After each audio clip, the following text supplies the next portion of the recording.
Good afternoon all. I'm honored to welcome Mr. Rajasekhar, a Senior Technology Manager at Oracle Health. I request our MSc student G. Chanakya to present potted plant to our resource person.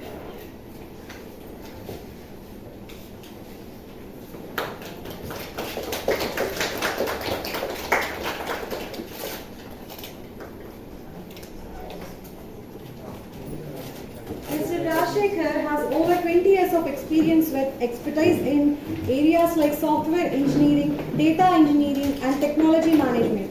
He has worked with leading organizations like Oracle Health, Optum Global Solutions, Bank of America, and HSBC, delivering critical solutions in healthcare and banking. His expertise covers cloud computing, big data, AI, DevOps, and system integration. He is a certified Azure Solutions Architect and has also earned recognition through several awards, including the Zeal Award for Excellence and Leadership. Maybe I can give some polls if required. Otherwise, you guys can ask me anything because she already introduced me a lot about myself. So I started my career in 2004 from Canbay, that is one of the software company. That time I worked for HSBC. Initially, we started working on Java J2E technologies. We built a couple of enterprise applications that time. That time it's a boom for .com. So HSBC needs so many front-end applications. So one of the application is related to mortgage, right? So mortgage means loans and etc. etc. So that's where my career started. Then after 3.5 years, I moved to Bank of America. There I worked for almost 12 years. With various roles. Generally, I work maximum times up to Bank of America as an individual contributor.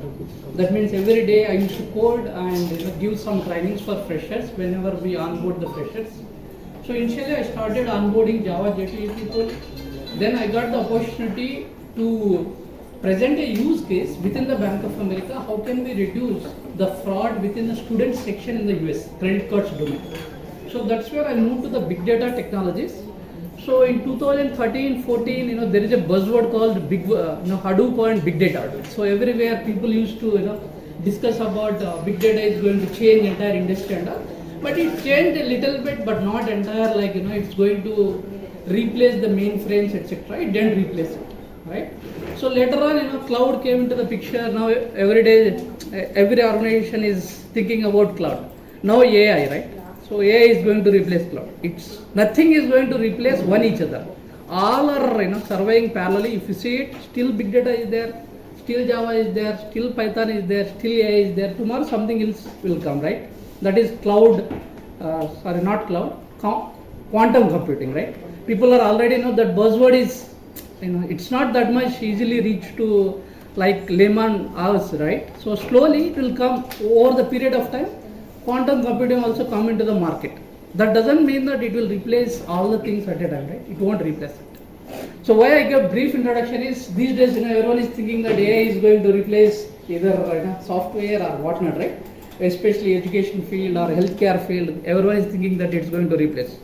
It may not replace, but at the same time parallelly whoever is going to use that AI, they will benefit it from that. Oracle, as of now I am working in Oracle, right? There is a separate Oracle infrastructure also like other public clouds. Either it is Azure, as of now GCP, and AWS is in market leaders, right? Same way OCI is also leader, but it's only specific to proprietary companies, not like individuals. That company is selling for their products only specific areas. That revenue itself 500 billions. Okay, that's a huge only. But that's not that. Is not that much easy for everyone to use it, right? Because they didn't commercialize it like other public clouds. That's about a little bit brief about me as well as the current industry trends. So before continuing, thank you again, Harita and Harita's brother to give this opportunity. Because of them only I am here.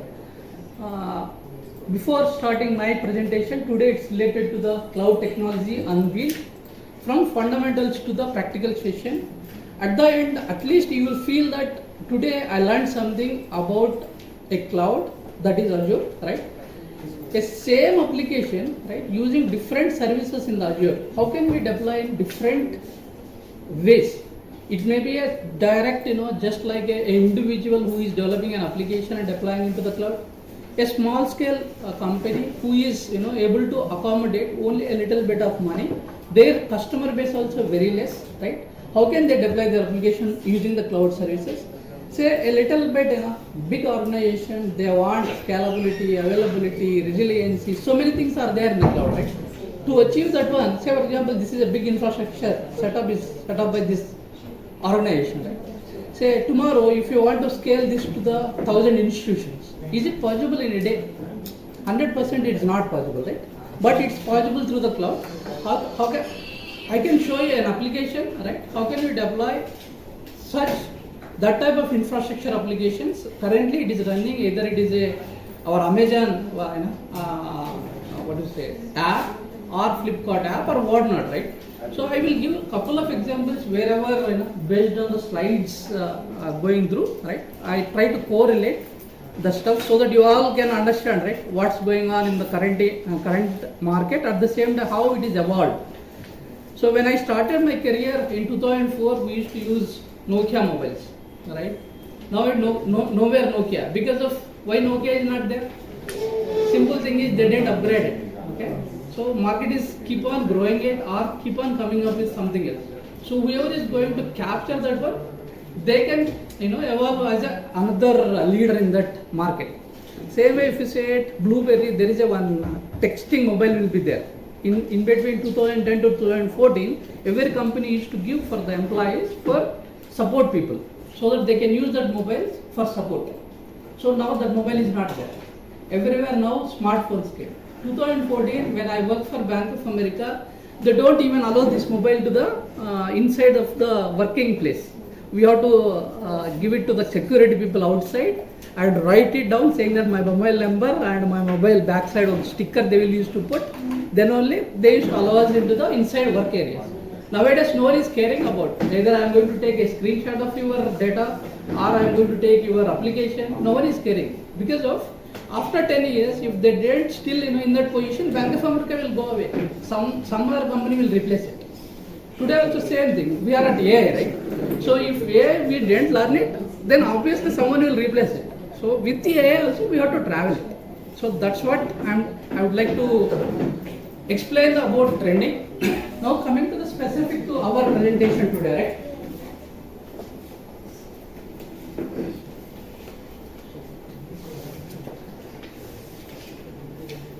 How many of you already logged into the different public clouds like either Azure or GCP or AWS? Can you please raise your hand? By any chance you guys logged in earlier? I see a couple of guys, right? They are here and there. But remaining people, you guys didn't log in means you guys didn't explore the opportunity. The free tier accounts are there in the Azure itself. AWS also free tier accounts are there, GCP also it is there, okay? It won't cost more than 2 rupees. The 2 rupees also they will return it after a day, right? Just you have to go to any of the portal, right? You can register it as a free account. It will ask a credit card. It will take 2 rupees as a checking for that whether credit card is working or not. Then next 24 hours that they will return the 2 rupees also. With free tier account also we get a lot of services which are free. Say a lecturer can explore the different services which are provided by the Azure. A student can explore it, what are the services which are there. And end of the day, you don't want to cost it. Just you can go buy resources and delete it everything. You don't cost a single paisa for us. It's completely free, right? So what I am going to cover is next 2 hours I am going to cover slides. That is the reason I put it. Slides may compete with sleeping, but that doesn't mean that you guys need to sleep it. But I don't know how can I awake you people, but I will try to give at least some real-time examples wherever it is possible, so that we are all engaged with the session. So after that, I try to cover an application that is already well established in the market, that is WordPress, right? Word app. So that we can download it and we can use the Azure services, various services of Azure, right? How can we deploy the same application with different services? That is our lab, right? At the end of the day.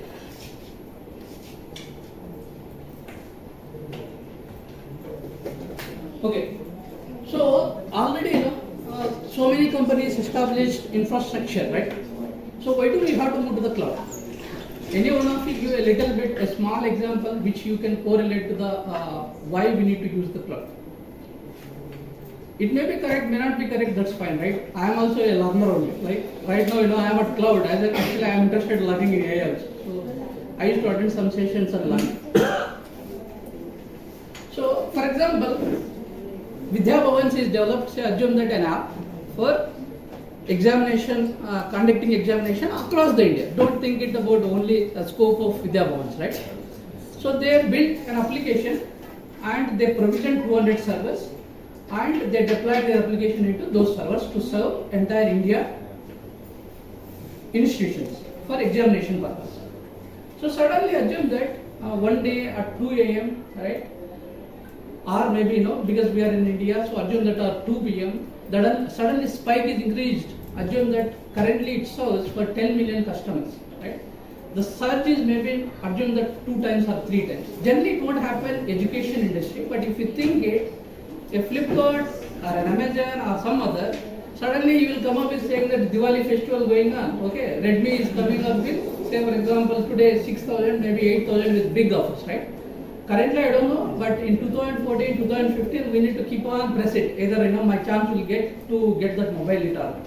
So why? Because that server is going to crash it. Suddenly the transactions are, coming with 2x, 3x like that, right? So the servers won't capable enough of scalability, right? So what's going to happen is it's going to crash it, and we have to wait another 24 hours or something like that. Then their engineers will come and again restart that application, whatnot, right? So example of that Bhavans, right? Assume that what's going to happen? Say, sir, what's your name? Vijay. Vijay. Say assume that Vijay is administration for the 200 servers, right? So who is responsible when the application is crashed? Vijay is the responsible. If you are really want to satisfy the customers and you want to lead the market, you should immediately think about it. How can you rectify that error and make it application available to entire people, right? So everyone will come to you. That time do you get sleep? Either it is 2 a.m. or 4 a.m. Obviously people won't get sleep. That's what it's happening in IT. Those who are in support, they need to be available. Either you are at 2 a.m. or 4 a.m. doesn't matter, right? Because already the slot, or you can say that working hours is already fixed. 8 hours say US people, next 8 hours India people, or whatnot, right? So who is responsible? Whoever is leading that team, he should be responsible for making that application live again, right? So are you going to get sleep? Either you have taken lunch or whatever, right? You don't get sleep because job is the matter, right? So that's how IT is running currently, right? So if you see the example of that one, that is because of our infrastructure is designed in such a way that it will provision or it will work for 1 million customers. So if you want to make it 3 million, right? Is it possible for a given company within next 24 hours to serve the traffic of 3x? Suddenly they can't go to the market and hire the servers and get the infrastructure, install the softwares, whatever is needed, security, so many things will come, right? Say an individual will think that an application may be hello world, right? Just you write a program, that is a hello world, right? That's not the case with the real applications, right? When you want to build application building is one layer. Out of that 7 layers are there on top of it, right? Those 7 layers, within the organization, so many departments will work to work that application securely, scalability, availability, resiliency, so many things are there as part of NFRs, right? NFRs is nothing but non-functional requirements. Functional requirements means, say for example, an Amazon is developing a web app, right? What is the functional requirement? Everyone should log into that application and whatever products are there, that should be able to sell it and buy it, right? Major functional. But to sustain that application, there are another 7 layers will be there, okay? So those things within 1 hour or within 24 hours, any company can't get it. So what they have to do? So one of the option is now they introduce the cloud, right? So they can dynamically provision the servers, whatever you need it. You have to pay on that, right? Same way, assume that your company is not able to do the proper business, they can de-provision it so that the infrastructure cost will decrease. So I gave the scenario of Bhavans itself. Any one of you now correlate, right? In industry, industry means outside of our Bhavans, right? So many things we can correlate with this example. Anyone can guess what else may be the same set of system, right? That may be a telecom, that may be something else, which follows the same concept of cloud. In today's world, without knowing our knowledge, or we may not even think about it, right? Because those are all the systems it's running, just we are using it. Is anyone correlated those type of things? Take a minute and think about it. Say, for example, what might be the relevance of cloud outside of Bhavans? I give one example, right? The thing is, say, example that this institution build a examination application. So in the same way, no need to think application level. You can think separate entity itself. I gave telecom. Telecom also pay his own, right?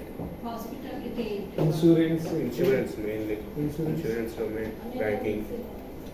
Insurance, one of the example, obviously, right? You pay, then only you'll get the premium. But spike and when it goes to spike in insurance, I don't think so. It goes any spike, right? Because you already fixed customers, you deal with them and etc. E-commerce. E-commerce, one of the best example. Say electricity, right? Simple. In summer, we use resources more.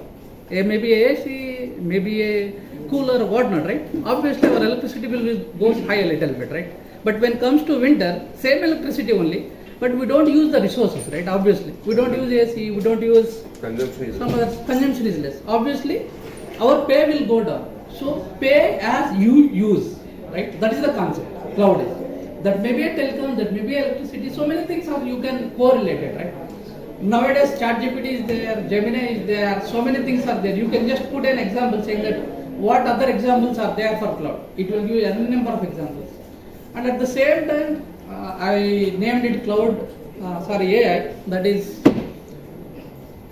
ChatGPT or Gemini, right? Do you know how many the type of AI tools are there in the market? Can anyone guess it? How many are there? Hundreds?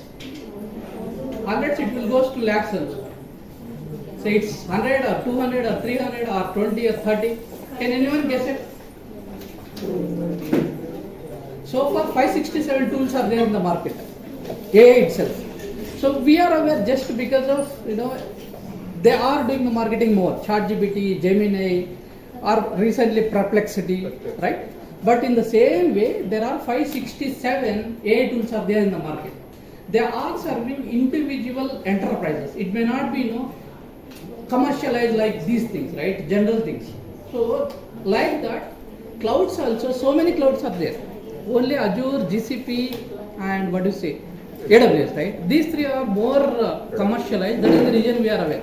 That doesn't mean that these are all the only clouds are available in the market.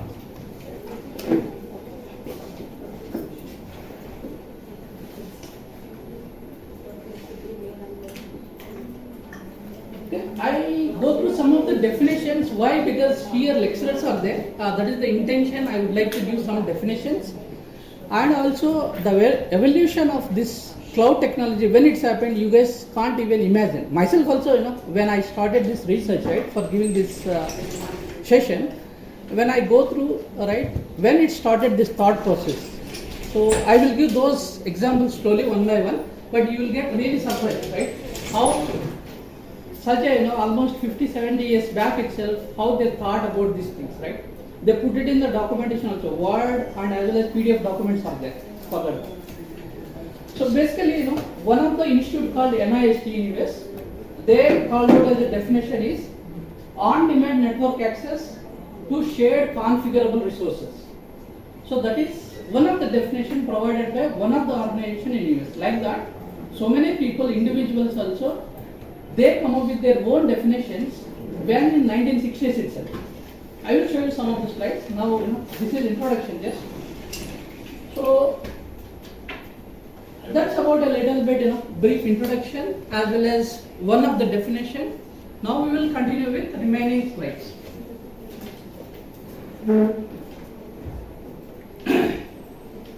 So today I am going to cover these major concepts or you can say modules in the cloud computing, and later on how can we apply the same thing in Azure. I have taken as a Azure is the implementation of this cloud. After that we will go ahead with some of the practicals, right? So what do you mean by cloud computing? That I am going to cover. Then different models which are available. Maybe some people are already aware.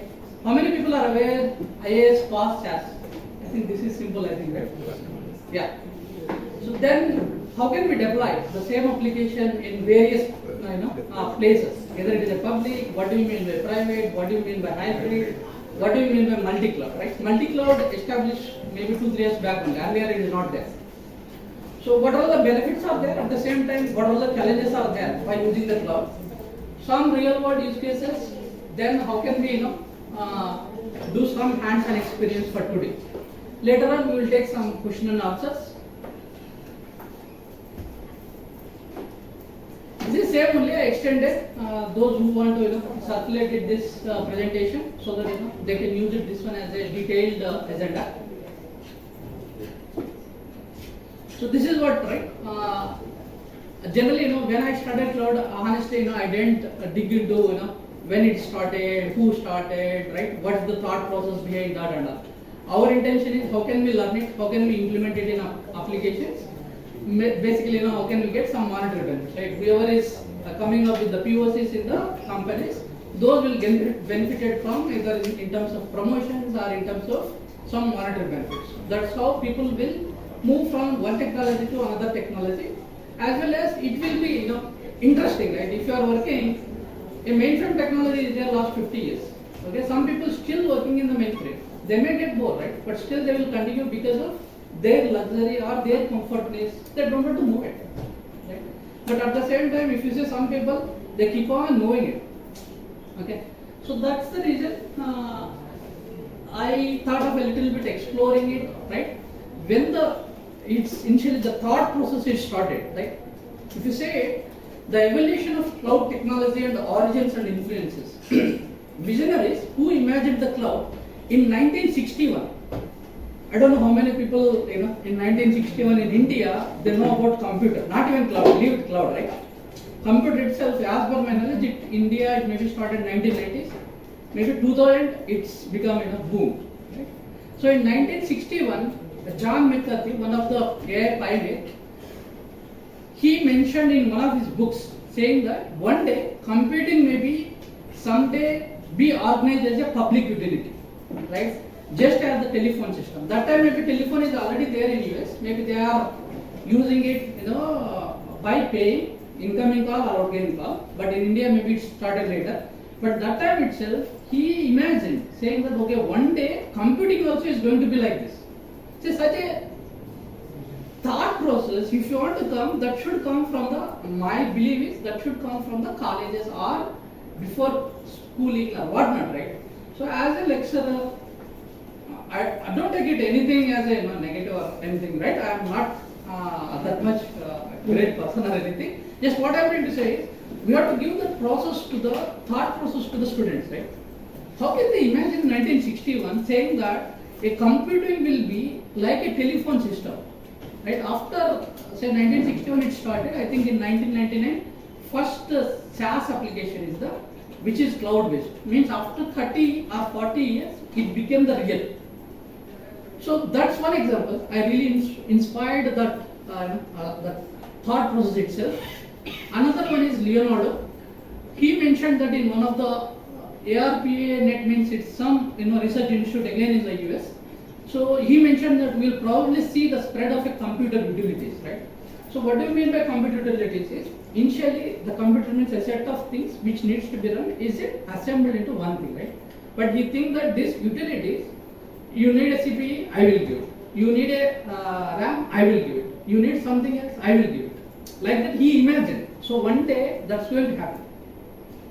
So these things, I think when we started our career as students, that time if out of millions of people, if less percentage, maybe 0.1%, whoever thinks it, that is the reason they are able to lead the entire IT in the US, right? They are thinking ahead of other countries. They are thinking maybe cloud that time itself, right? So then now they are thinking quantum computing. We don't know what else they are thinking, right? Once they established everything, then it's coming into entire world, saying that okay, it's going to come this or that or whatnot, right? So how can we, as a Indians, I don't want to put it big words, but how can we at least enable ourselves, right, to think in that way, to correlate. Say when we are doing something, we have to correlate with the outside of our world, saying that okay, today telephone is there, tomorrow electricity is there, or whatever it may be, right? How can we correlate when we are doing something? Everything, whatever is introduced, these words, either cloud or whatnot, right? These are all taken from the outside of the computer systems only. It's not like directly from someone is introduced that words and made it as a computer engineering or IT. Everything, if you go to our Scrum team names, right? They will take it from the movies section. They name it as a one Scrum team name. So my team name earlier is Thanos. Thanos is one of the character in one of the movie, right? So they imagine like that. Okay, it's not like they do coding and complete their work and say that my work is completed. It's not like that, right? So they always correlate with others and try to implement that thing into the IT. Same way the Agile methodologies came into the market, right? Earlier there is no Agile. Earlier waterfall methodology is there. Agile came from the mechanical industry. It's not IT term at all, right? The concept itself is applied initially in the mechanical and I think cars manufacturing side. Then later on the concept came into the IT. So that's how I feel that we all at least correlate outside of our industries and mix that one, and maybe some ideas will come out. Okay, who is the early building blocks? Means the thought process is there in 1960s, right? But that suddenly won't come into implementation. It will take some time, right? Sometimes years, sometimes tens of years also it will take. So in 1990s, the network cloud concept came. That one is initially it is used in the telecom and networking side to abstract the complex routing systems. So initially telecom, there is a lot of routing system involved behind the calling. So they abstracted that one and they used that word called network cloud in the telecom domain. Then in 1994 to 1999, right? So internet based utilities came. We may aware, we may not aware. That time Yahoo came, Hotmail came. Hotmail nowadays no one is using it, right? So these are all developed based on the cloud concept, but not exactly cloud, right? They developed their own infrastructure as a cloud type of infrastructure, and they spread it across the world, right? Then in 1999, officially Salesforce came as one of the web that delivers the entire enterprise through the web, right? So they completely implemented the cloud technologies. But it's not like a public cloud. Their own infrastructure, but they implemented all these functionalities or modules or services of the cloud. So next in 2000 to 2016, that's what I mentioned. It's a mass adoption happened. We are also all are habituated to use this technologies in early 2000 and between 2000 to 2004. So many jobs came, so many things happened in India as well as across other countries, I think. So that time only Gmail, YouTube, Facebook, MySpace, all these things come and they are delivering their services through the internet based, right? So that's how it is evolved so far. Next in 2012, AWS is launched. Initially they launched only compute storage and business services.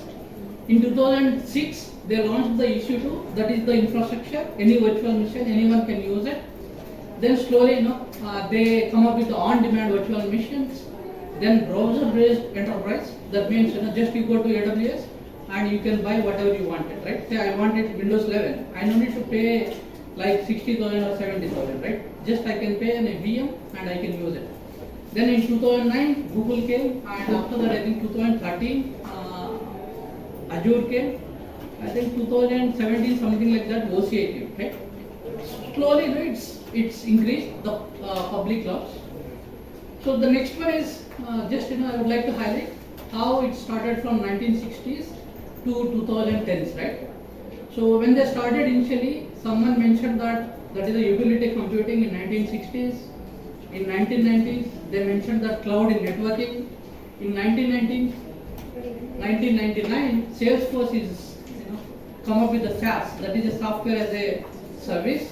Then in 2006, Amazon came. 2010, platform as a service, right? That is multi-cloud growth came. So this is the evolution of this cloud. So some of the definitions, this again I put it because of its session for lecturers. That is the reason some of the definitions I added it.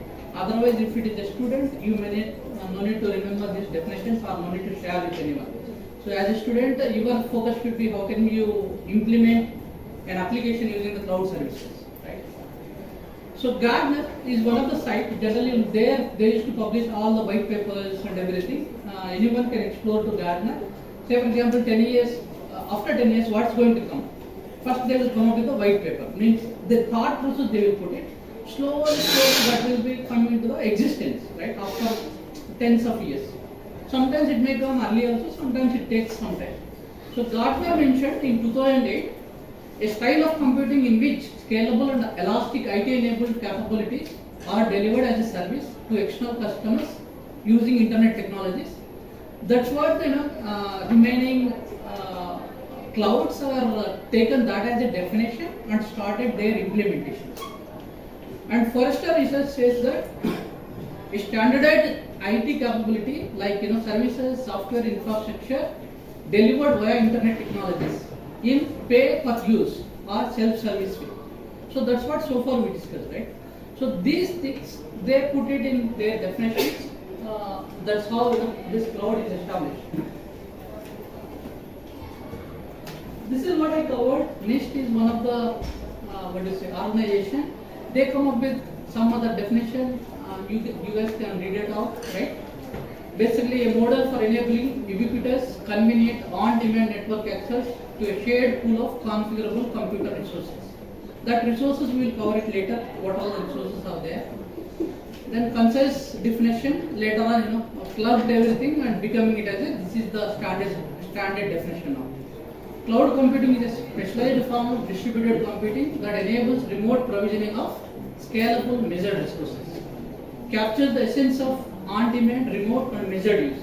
We will cover individually what do you mean by on-demand. If you guys are able to correlate, we already discussed that one. When I gave the example of 200 servers provisioning it and deprovisioning it. And what do you mean by remote? That I will explain it. Say when you are setting up your infrastructure in your company, that is called on-prem. That means your data center or your company you are putting it. Remote means you are accessing from somewhere else, right? Someone else is owning it, those servers, but just you are paying it and using it. Measured use, again, pay for use. That is another word is called as measured use. So business drivers behind cloud adoption, obviously, now we can maybe cover. It may be repetitive also. But that's how I planned the slides. So when you want to plan anything, right? First you have to plan it capacity, right? For any given application you want to implement it, first you have to plan the capacity planning, right? So for that one you have to do efficient resource planning is critical to avoid over provisioning or under provisioning. This we already covered it, right? Say someone got one idea to implement it an application. You should have some research before committing to that application. Saying that, okay, who is my user base? How much is the user base you are expecting it? Based on that one, you have to plan it, your provisioning. So if you don't have that much of knowledge or research, what you can do is you can go to the cloud and you can provision it. So based on the need, it will do either on-demand provisioning or at the same time deprovisioning. So that is the capacity plan. Then cloud enables obviously scalable models like lead, lag and match strategies. What does it mean is, again we covered it, like pay for use and elastic resource allocation to meet the real-time demand. There are multiple ways of scaling is there, horizontal scaling and vertical scaling, that I will discuss it. what are all the pros and cons of each of the scaling. That is called elastic resource allocation. Then cost efficiency by aligning the capacity with actual usage, right? That's what we already covered. So these are the business key drivers to behind the cloud adoption. Major thing is cost optimization. Traditional IT involves capex, capital expenditure, right? Say when you want to start a company or you want to start an application, the all infrastructure you have to go buy initially before starting the application. That is called capex, right? If you buy like that, there may be a lot of pros, maybe there some of them, right? Some of them cons of there. Main con is assume that you provisioned all this infrastructure, but your application is not succeeded. What do you do with that infrastructure? It's a burden for you, right? So that is called traditional IT involves high upfront capex, but recurring again operational expenditure also for maintaining all that stuff. So overheads like staffing, upgrades, utilities and security, that's what we discussed. So cloud shifts this model. So instead of you provision, I will provision, just pay, right? Whatever you are using it. Pay as you go. Eliminates unused capacity cost. Then reduces hardware investment and operational overhead. Improves budget predictability and return on investment, right? So based on this one, you guys can decide what exactly you are planning.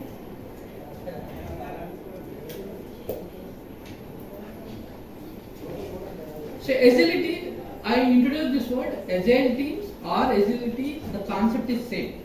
Agility means always incremental, right? Say today you are doing something, don't wait till I will work everything and deliver it, then I will test it. That won't work in the current industry. You have to do incremental. Right now, a best model is a sprint should be 15 days. In 15 days, what you can deliver it? That may be a small or a big, right? So you have to deliver it, test it, then incrementally add it on top of that. That's what every company is following. Same way, rapidly when you want to scale IT resources, how can you do it, right? So that is called agility. Adapt to changing priorities and workloads. Maintain high availability, reliability and continuity. Availability, I will explain when we are talking about Azure and Azure regions, Azure zones. So many things are there within Azure. That concept is same thing is applicable in AWS or GCP. The words may be different. There is no difference between concepts, right?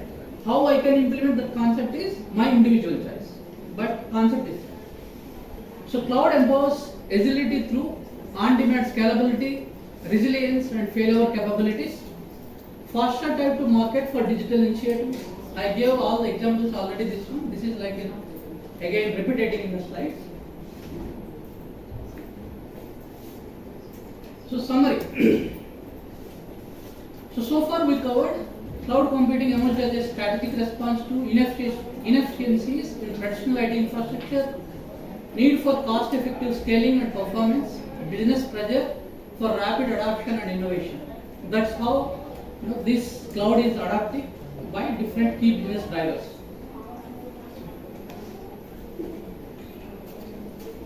Next topic I am going to cover is technology innovations that shape the cloud.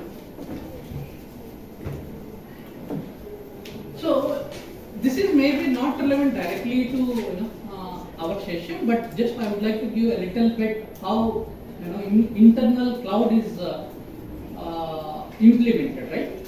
So it's implemented the technology called clustering, right? Clustering means when servers are there, how can they cluster those servers and how can we create on top of that virtualization, then serve that to the public. That is called clustering. So redundancy by design, a cluster is a group of interconnected systems functioning as one. So as an end user, this is all abstract to us, right? Just you go Amazon or you go for Azure, just you will provision the VM, right? For provisioning that VM, there are a lot of work behind happening. This is what they are using it for implementing that, right? So key benefits of using the clustering is we can achieve the high availability, fault tolerance. I will explain later on what do you mean by fault tolerance. High availability we discussed a lot of time already. Failover support, right? Those two things I will cover in the coming slides. So clustering influenced the built-in redundancy and resiliency seen in modern cloud infrastructure. The next one is grid computing. So this is another implementation technique to come up with the cloud technologies, right? The origin of resource pooling, grid computing aggregates distributed heterogeneous systems into a virtual supercomputer. Enables sorry, let me take small water.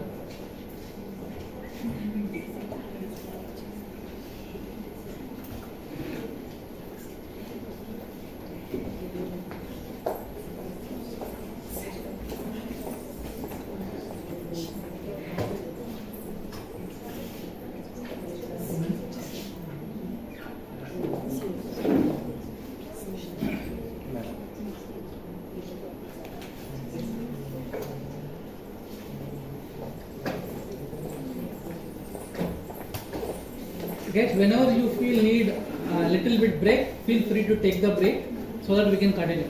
Don't be, stretch yourself and what to say, not able to digest, right? So feel free to take the break.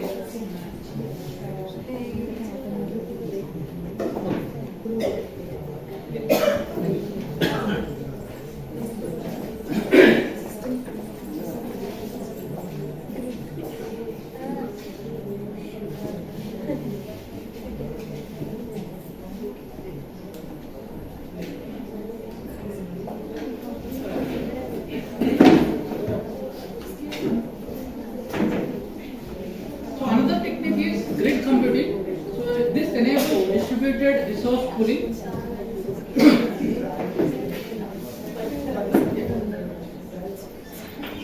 Load balancing and geographic displacement. So grid middleware, load balancers, failover logic, inspired cloud orchestration tool and elastic compute models. So that third concept is virtualization. This is the game changer in the IT actually. Initially, without virtualization, we have to spend a lot of money on the infrastructure. When virtualization came, first it will create, on top of the servers, it will create virtualization and it will distribute the resources, whatever is required for a given individual or given company or whatnot, right? Whoever is providing that cloud. So virtualization decouples software from physical hardware using emulation. Core outputs or outcomes of this one is multi-tenancy, efficient resource utilization, on-demand provisioning. Evolved into modern hypervisors and containerization, backbone technologies of today's cloud platforms. So internally, the cloud, whoever is providing for us, either it is Azure or AWS or GCP, they are using these three major techniques. One is clustering, another one is the grid computing, another one is the virtualization. Using so IT resources, in general, we use this also IT resources for implementing any application, right? It's a physical or virtual software or hardware artifacts. Examples: virtual server, application, network switch, storage system. Some examples I put it just to recollect it, how cloud is going to provide all this stuff, right? It may be a physical server, it may be a virtual server, it may be a software program, it may be a service within the cloud, it may be a storage device, that may be a database, that may be a file system, that may be a just blobs, that may be a video, something else. Then networking. Why do we need networking in the cloud also? So to cover all this work, just I put it a slide. So the next one is cloud versus on-premise. You already know the on-premise is, example, Bhavan's infrastructure is on-premise, right? So same way, what do you mean by cloud? Cloud also is one type of on-premise that owned by a bigger company, that is called, that may be Azure or GCP, that is called cloud-based, but they also need to purchase the physical infrastructure, they need to implement all this grid computing, clustering, virtualization, then they need to provision the resources for us. On-premise, located within the organization, controlled environment, hybrid possibilities, resources can interact with each other, resources can be migrated from one to another, redundancy is possible, save resources in both environments. See, already everybody is having their own infrastructure. At the same time, they want to move to the cloud. Going forward, they don't want to, waste so much money on the infrastructure side or maintenance side or so many things, right? If you want to maintain infrastructure, it's not only the computer related thing. There may be building, there may be power, there may be cooling. So many things will come into the picture. So some people are getting sleepy. How can I make sure that we can be more proactive? I have some quizzes. Later on, it is there, right?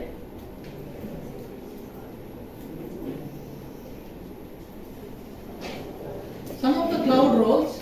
One is cloud provider, another one is cloud consumer, right? Provider, we are already aware, like whoever is going to offer cloud-based IT resources, we call it as a cloud provider. AWS, Azure, GCP, so many others are there. Cloud consumers, we are all cloud consumers. It may be individual, it may be a firm, it may be something else, right? Example, app developers, businesses, small scale applications, startups or whatnot. These roles are based on contracts and service levels.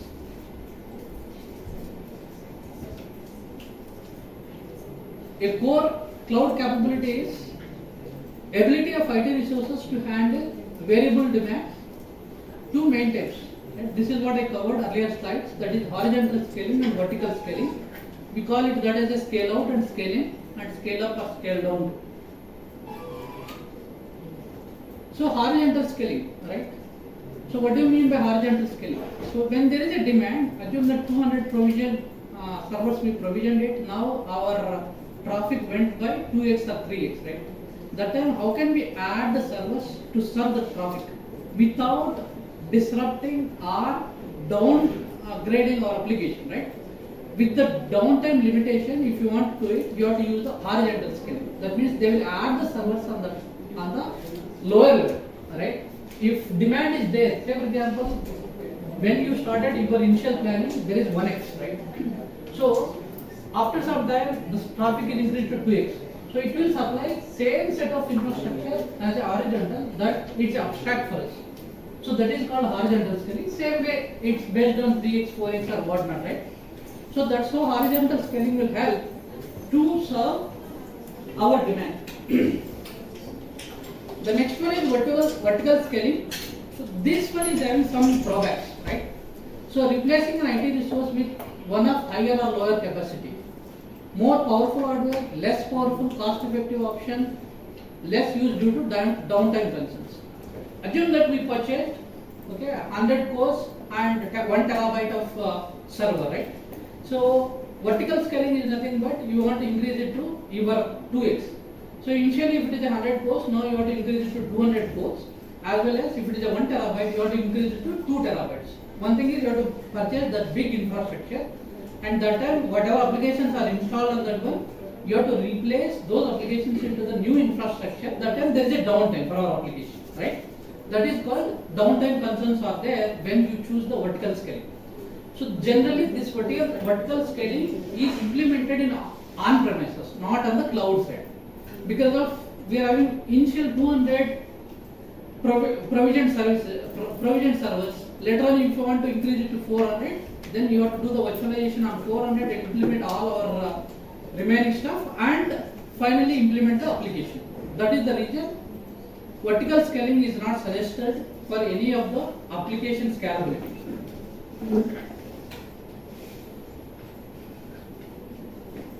So cloud services, right? An IT resource made remotely accessible via cloud.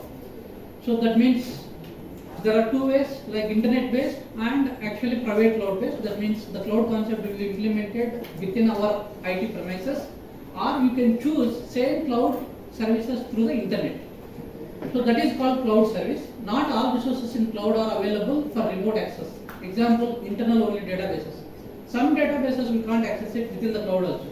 Say in US, there is some applications related to the US Fed, that is called federal government is there, right?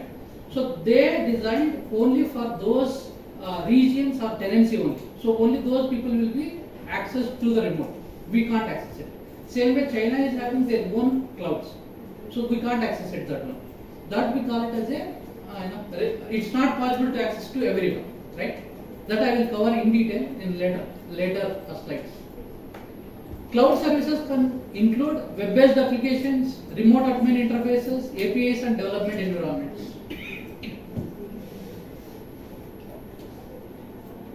So when a service implemented in the cloud, what are the characteristics that follow? That follows the encapsulation. A cloud service often wraps other IT resources. Its exposure made available via software service contracts or APIs. Access can be from within the cloud or remotely over the internet. Cloud services follow the as a service model. Examples are infrastructure as a service, platform as a service, software as a service. This will be explained in later slides. This one we already covered, right? Different resources which are available. A software program generally backend of application making API calls. A workstation, a mobile device or a browser, right? Consumer interacts using published service contracts or protocols. That I will cover in later slides.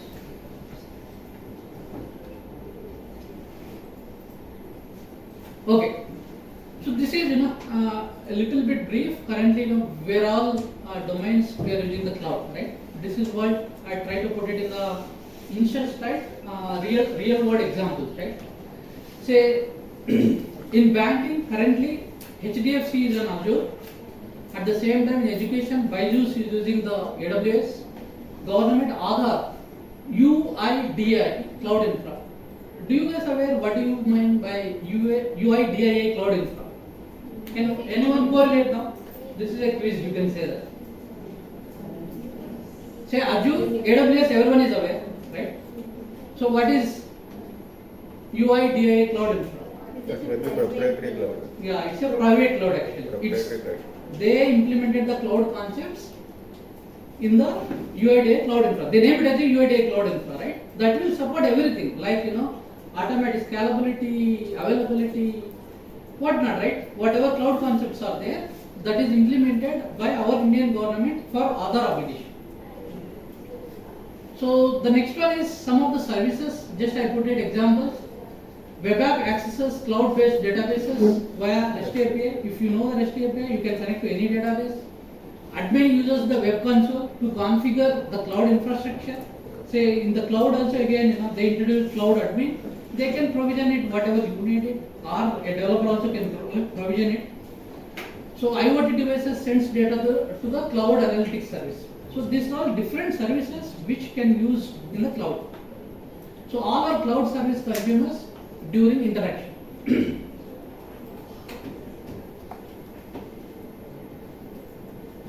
Benefits of cloud computing we covered multiple times.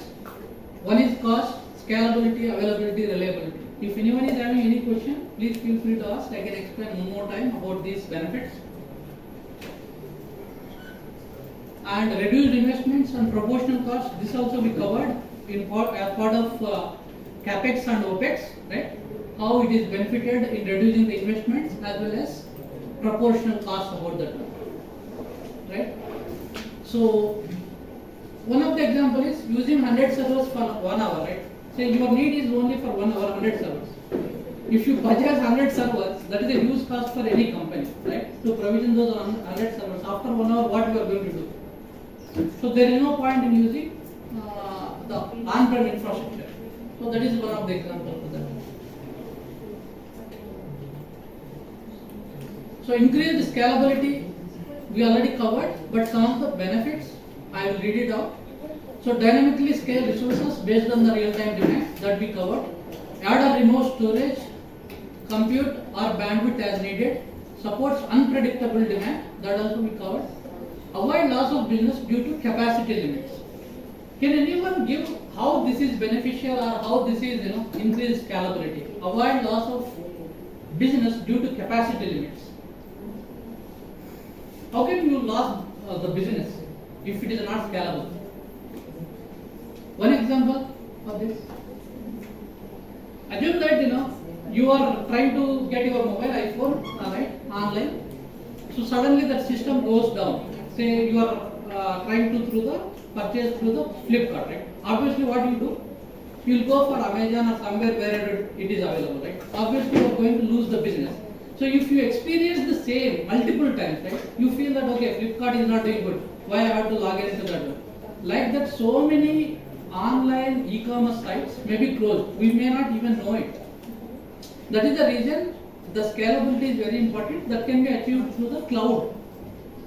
So that's how we shouldn't lose the business because of either our scalability or availability, right? We lose our customer satisfaction. So when you want to run any business, customer satisfaction is very important at the end.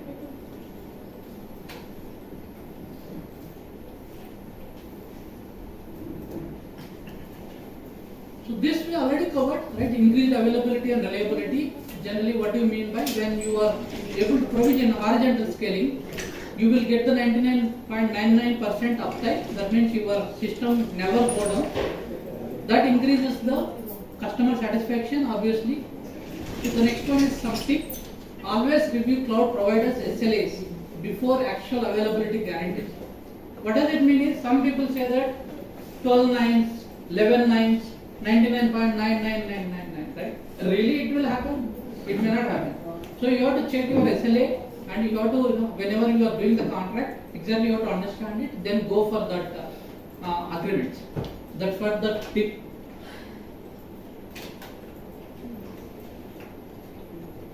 Summary of key points like cloud, we already discussed, that is scalable, reliable, cost efficient IT resource leasing, enables dynamic provisioning and deprovisioning of resources, reduces IT ownership burden, enhances quality of service through high availability and resilience.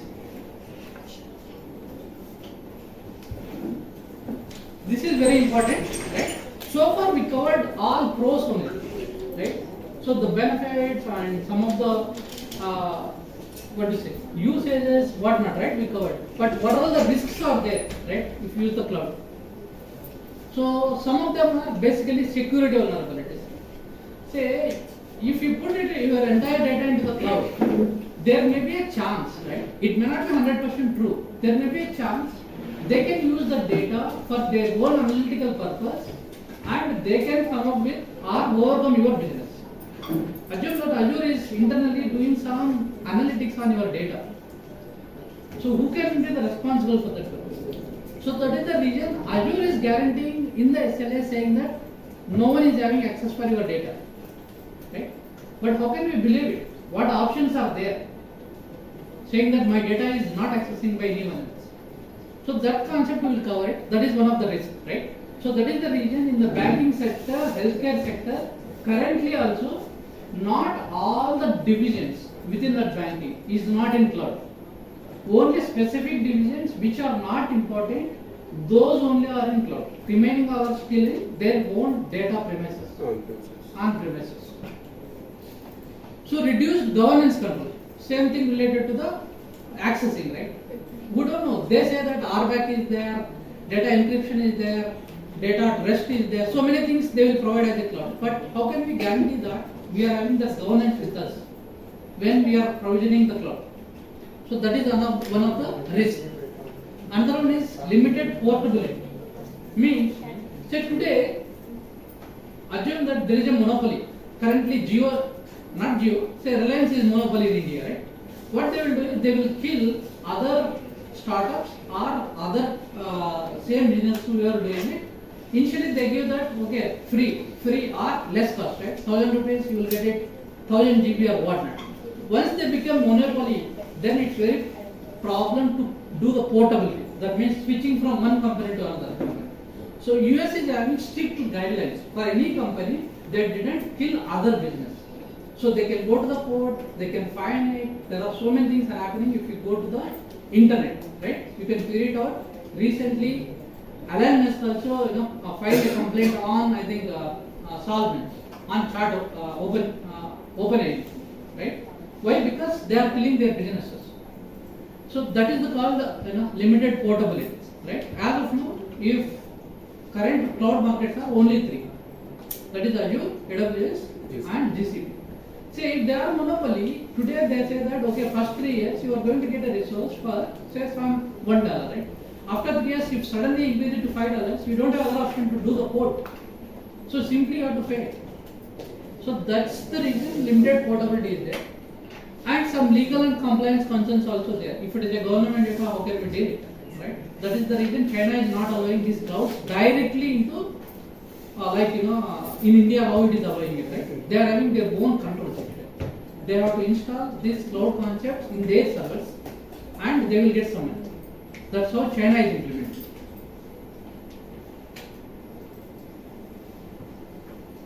Okay, increased security vulnerabilities, right? This is what we covered.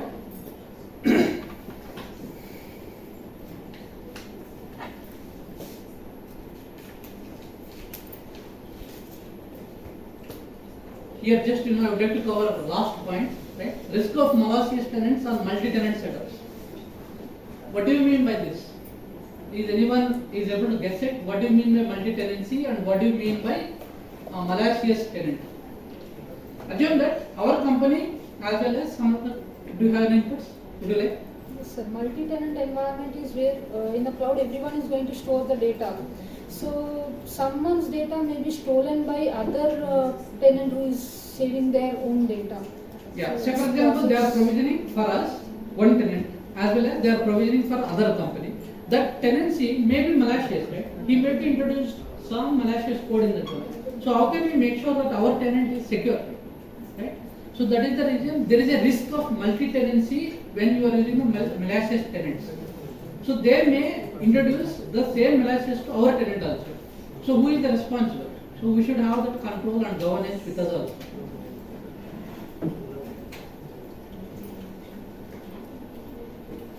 This we already covered, right? Governance control, less control compared to on-premises systems.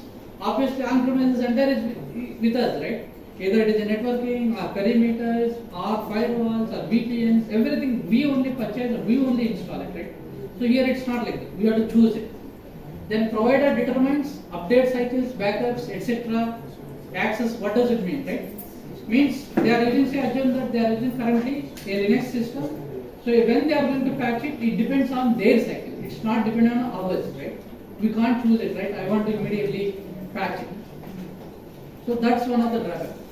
So quality depends on the SLA adherence, compliance and data residency governed by providers' policies. So for this one, how can we mitigate it, right? So some of the mitigation techniques, as per the guidelines, right? They are saying that we have strong SLAs. What do you mean by RTO, RPO? I will cover it, right? Then monitoring and logging tools, proper monitoring should be there so that we can see either what's happening to our systems.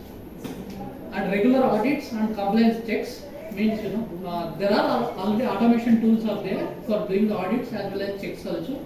So they are suggesting to use that one. And shared responsibility model awareness. I will explain what do you mean by shared responsibility. Means what cloud provider will do, what cloud consumer can do. So note, control levels vary by a delivery model. These are all again not come with all the services which we are going to discuss, right? IaaS, they will give a set of permissions for us. If it is a PaaS, they give set of permissions for us. If it is a SaaS, we will get very limited control on that. That I am going to cover it in later.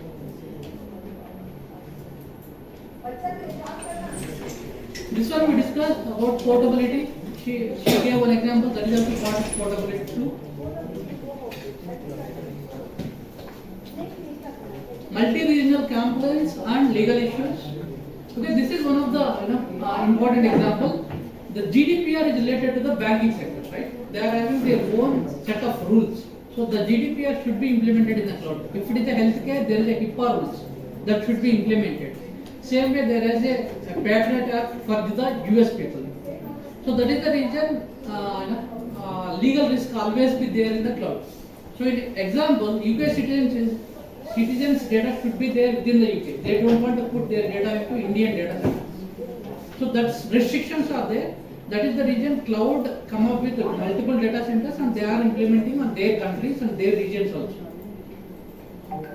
Best practices: choose region-aware cloud services, ensure compliance with the local data laws. So this one we covered already, right? Mitigation strategies as well as risk, security, governance, portability and compliance. and we gave some examples here. I think I will cover later. The governance as part of the role, that is RBAC, that is role-based access control. How it can be given and how can we manage it, etc. We will cover later as part of Azure. Summary of key risks we already covered. Yeah, with this I covered so far how cloud is evolved and how the building blocks happened. Then core concept of the cloud. Now the implementation of the cloud, right? That may be Azure, that may be AWS, that may be something else. I choose Azure. So this I will cover in another half an hour. Then we can go for practice, right? That is the plan for today.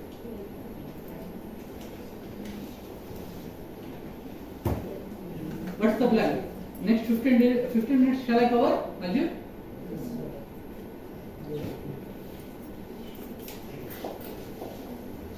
So this one, introduction to cloud computing, how it is implemented within the Azure, right?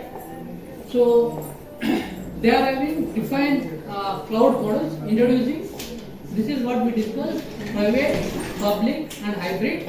Now recently there is a multi-cloud is there, that we will discuss it. Then identify appropriate use cases for each of the cloud model. Then describe consumption-based model. Then compare cloud pricing models.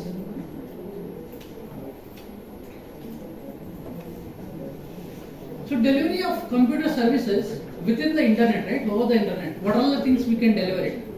So far, till last 2 to 3 years, it's include virtual machines, storage, database, and networking. Now all machine learning algorithms, whatever is there in AI, right? Whatever model is there, if you are able to pay for it, you can use it directly. You no need to think.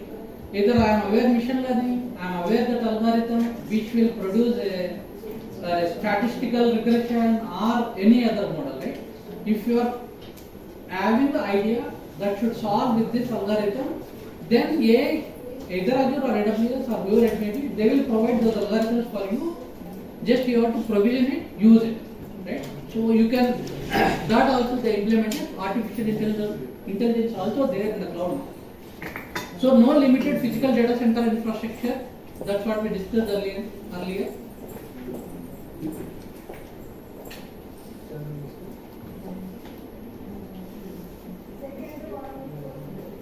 Yeah, this is very important, right? Service models which are currently available in the cloud are 3. IaaS, PaaS and SaaS. On-premises is related to whoever is going to have their infrastructure, right? So that's what I mentioned earlier also. We always have applications or data. These two are majorly any developer or any software is concentrate. These are the remaining services or these are the remaining layers which are needed for any of the applications. OS, virtualization, servers, storage and networking, right? These things generally other departments will own it in any company. So there is a networking engineer, there may be a servers who is maintaining those servers, their patching, so many things will be there in the server side. Same as storage side will be there. There will be a big storage in any company. It's not related to your hardware. Okay. So every day there will be a backup for those servers, whatever is running in that company, that is taken care by the servers team actually. Same way, operating system, everyone is aware that operating system patching, etc. Again, that teams separately will be there in any company. So these 4 generally we discuss less when as a software engineer or application developer. We concentrate on these things. So that is the reason I mentioned we will cover later on what all the different layers are there for given application. So in on-premise, all these layers, who is going to own it? And who is responsible? Obviously, whoever is having that infrastructure. No need to be dependent on anyone. So when you move from on-premises to the cloud, right, assume that you have chosen a service called infrastructure as a service. So it provides only these things will be there in your hand. Applications, data, runtime, middleware, OS, they will give the control for us. We can choose it, how we want to be our OS, how we want to be our middleware, how we want, what runtime we have to use it for applications, data and applications. Remaining things, they will take it. If that may be a virtualization, servers, storage, networking, we don't have any control on it. So only whoever is the cloud provider, they are going to have that control. If it is a platform as a service, right? Except data, everything they will control it. So that means we are giving our control to them. We have to obey from them, right? When they are going to give the patching, when they are going to give whatever is needed. That is the reason the tip which we provided is SLA is important. So when you are taking that cloud provisioning, you should read properly SLA. If required, you have to consult with them, make it customized SLAs for you as per your need, so that you can get some control using the PaaS solution. SaaS obviously is a software as a service. Say for example, Gmail we are using it. Is there anything we can control in the Gmail? Nothing. Today they can make it as an inbox, whatever they want it, right? Tomorrow they can do it as a spam or whatnot. They can introduce another feature without noticing you also. That is called software as a service, right? Everything controlled by whoever is providing that as a service. So generally cloud provider managers these three things, that is infrastructure as a service, platform as a service, and software as a service. Any questions so far in this one? This is very important.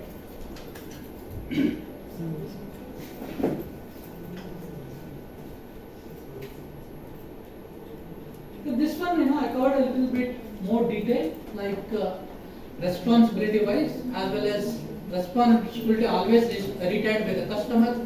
Responsibility varies by different types, and responsibility transfers to cloud provider. There is no difference between the existing previous slide and this slide. It will give the responsibility, either it is a shared responsibility or the individual responsibility.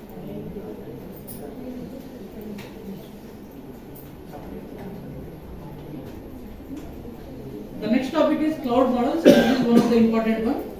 So generally 3 models are there existing. 4th model I will discuss it later on. That is called public cloud, private cloud, and hybrid cloud.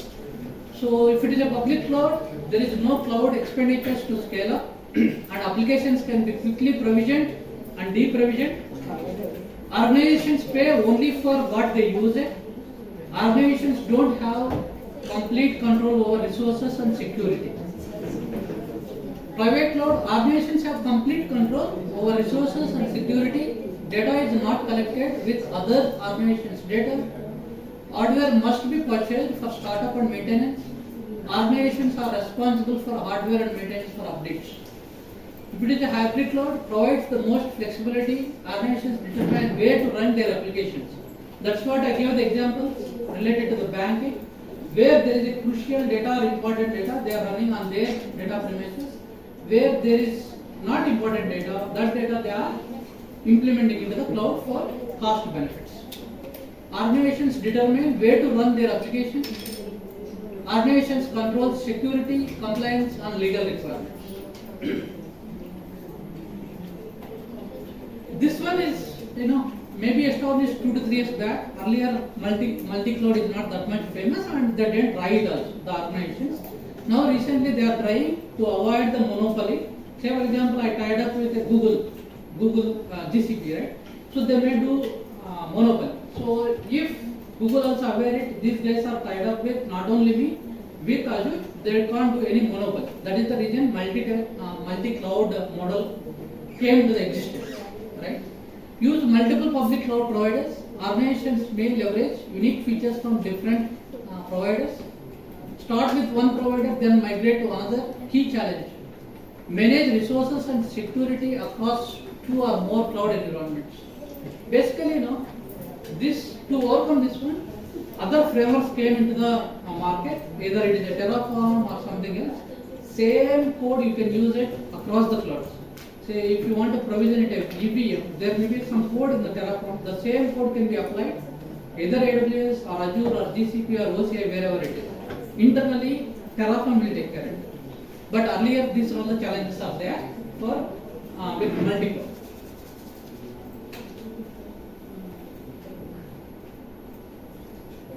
So where can you use these different models, right? Public cloud, obviously I mentioned startups because of they can't put it initial capital expenditure. That is the reason they can use the public cloud, right, for SaaS products for global access, requiring no physical data center investment at all.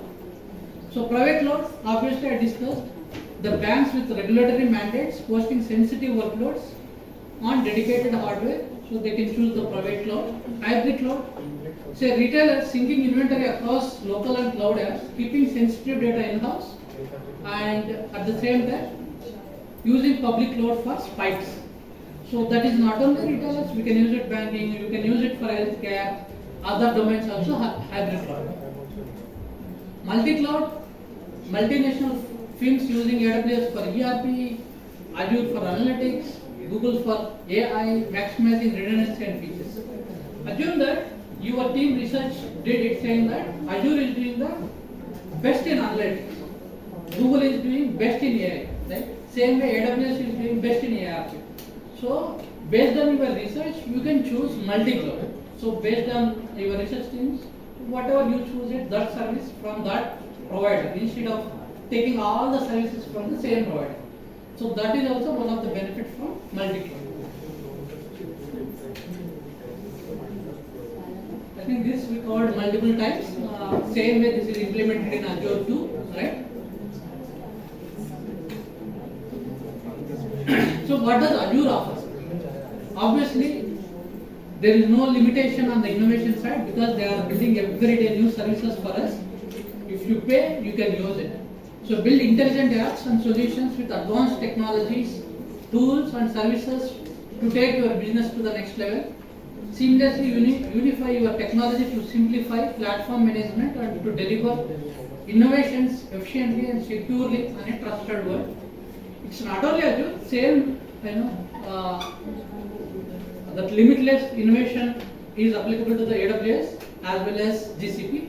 Basically, you have to check your pricing. There will be a pricing calculator in each of the cloud, and also you can connect with their partners and check the pricing model and come up with the SLAs for that service level agreement. We call it as, so that you can use it. Bring ideas to life. Obviously, build a trusted platform to advance your organization with industry-leading AI and cloud services. I gave already example. And seamlessly unify, efficiently manage all your infrastructure, data analytics, and AI solutions across an integrated platform. Innovate and trust, rely on trusted technology from a partner who is dedicated to security and responsibility. So whoever want to sell it, they will always say that we are best at security, we are having all the AI tools and all. But as an individual or as a firm, we need to do the research on those services, either that is suited for us or not, or we need to customize it anything. We have to customize it and take it those public cloud providers, right? That will be the general guideline.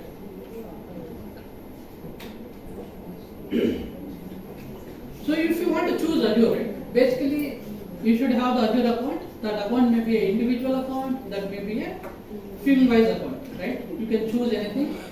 Then there will be subscriptions. Within the subscription, there will be resource groups. Then there will be resources. So in between, there is one more called management groups that came into in between Azure account and subscriptions to more structured and segregated fashion and easily maintainable. That is the reason they introduced management groups. So purchasing Azure access, right? You can directly purchase from Microsoft, sign up on the Azure website, purchase via Microsoft representative or through the partners. That's what I mentioned. There are multiple partners are there.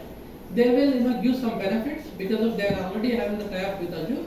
So you can consult with cloud solution provider partners and offer complete managed solutions, right, using Azure.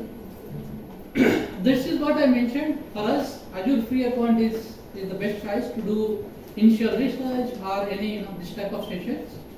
So basically, Azure free account includes free access to popular Azure products for 12 months and a credit to use for the first 30 days. And then we have access to 25 products that are always free.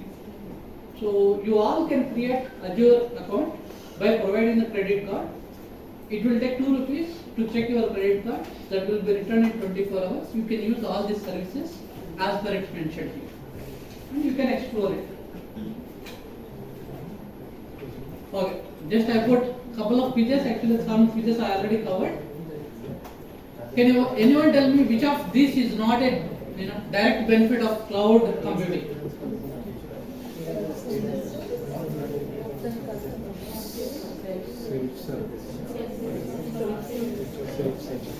Self-service? How many say self-service? I think I iterated a lot of times these things, right? Can any one of you tell me which is not direct benefit of cloud computing?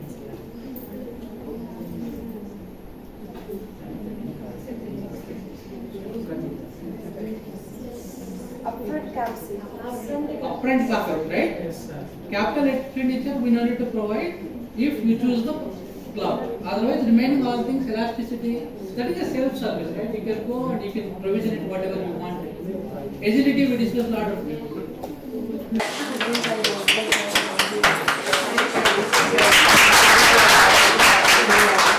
I'm here.